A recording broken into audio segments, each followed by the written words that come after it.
And so one dimension of spiritual practice is to come and live in the reality of the present so we can see the lavender light in just the end of the day when, the sunset is starting to happen, or reflected since it's still been raining a little bit in the puddles in the street as you go by.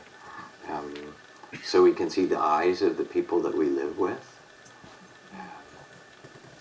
or the blossoms of these spring trees. They go through their cycles, first the early plums, and then you get the crab apple, and now there's still blossoms on some of the apple trees. It's beautiful.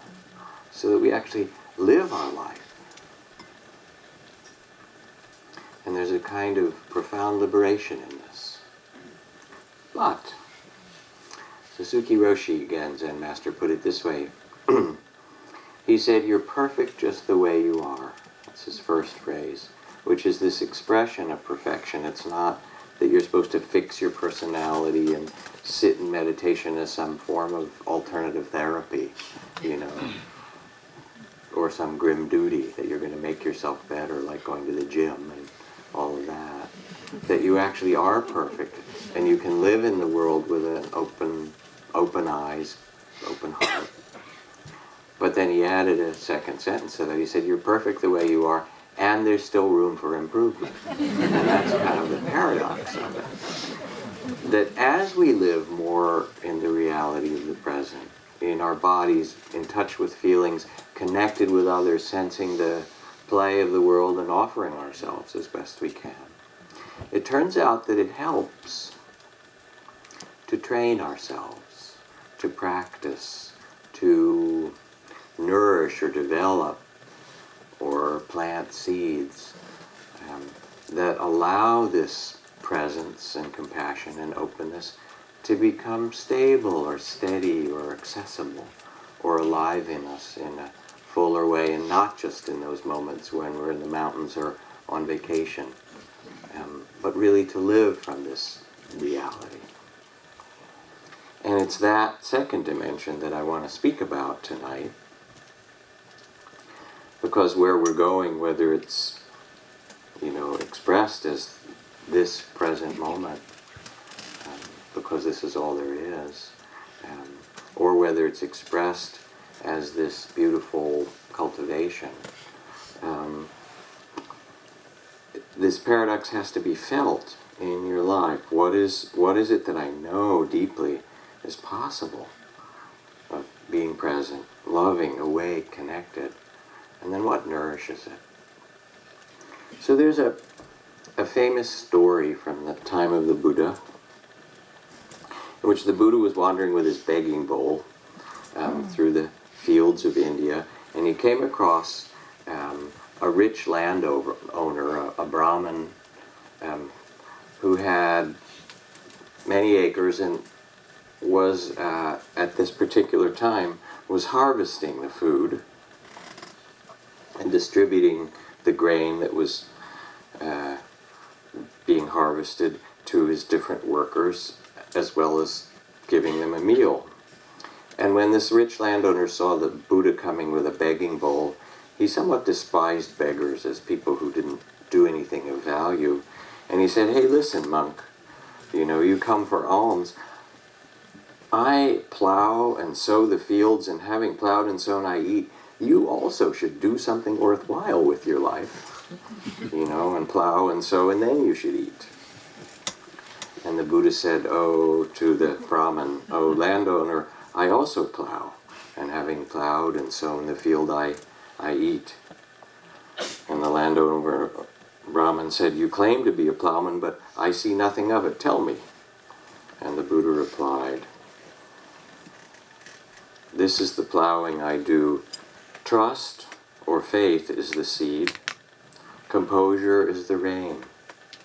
Clarity is the plow and yoke. Compassion is my guide pole, and my mind is the harness. Mindfulness is the plow blade, well guarded in action and speech. I use truth to weed and cultivate release. Wise effort is the oxen drawing the plow toward freedom without regret. This is how I plow, and it bears as its fruit liberation, the freedom of the heart. Whoever plows in this way will become freed from sorrow and distress.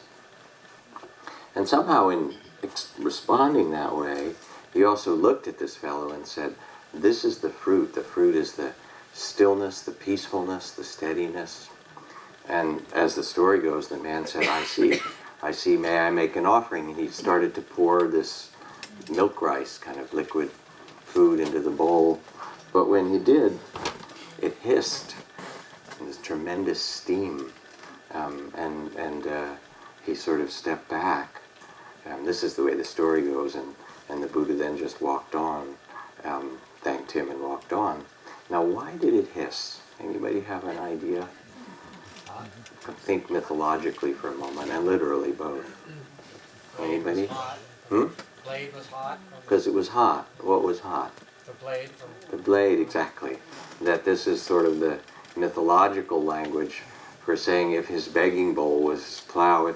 If any of you have ever plowed or know what that's like, that as the steel or the iron plow in those days cuts through the earth, it gets really hot by the end of a long furrow. And so this was kind of the symbol that the Buddha had in fact plowed his field to nirvana, or whatever that particular fruit was. But you can hear in this very simple kind of poetic metaphor that faith is the seed. Mindfulness and compassion are the practices that are used, and from this, and composure is the rain, and so forth. From this, beautiful things occur. And this is really what we do in a certain way. We practice, whether it's through sitting meditation or the trainings in loving kindness, the training in mindfulness, the cultivation of integrity in words and deeds and so forth. We too plant the seeds that bring benefit into our own heart. We're the gardeners of the heart, if you will. Now the thing about gardening or planting, for those of you who've done any of it, is that it's actually not that easy. First of all, it's a lot of work digging and composting and kind of preparing the soil and putting the seeds in. And then once you've done it, there are insects and there is drought, and there are different kinds of molds and fungus and mildew and, various animals that get into the garden, the deer and the rabbits and so forth. So you actually can't just plant that thing in the ground and sort of say, okay, all done. You actually have to tend what's alive. And in the tending, then something beautiful comes. And so in a way, what I'm just saying tonight, and I'll tell different stories, is an encouragement for you to trust that when you plant beautiful seeds, that they will grow if you tend them. To trust that when you practice in meditation and when you practice mindfulness and practice loving kindness and cultivate a sense of presence in the body or an attention to feelings or an attention to one another, that it starts to change your life and you're able to live in the present in a more full and liberated way.